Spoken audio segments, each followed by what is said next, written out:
पूर्वापरात्रि संचार चराचर विकासका उत्तिष्ठ लोक कल्याणा सूर्यनारायण प्रभो सप्तास्वरस्विरध संतत लोकचारा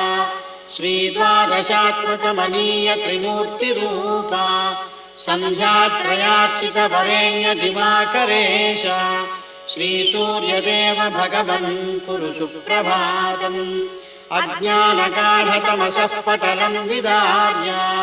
ज्ञानातपेन परिपोषयसीह लोकम् आरोग्यभाग्यमपि सम्प्रददासि भानो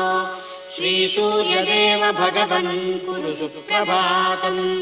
छायापते सकलमानवकर्म साक्षिन् सिंहाक्षरास्यधिपपापविनाशकारिन् पीडोपशान्तिकर पावनका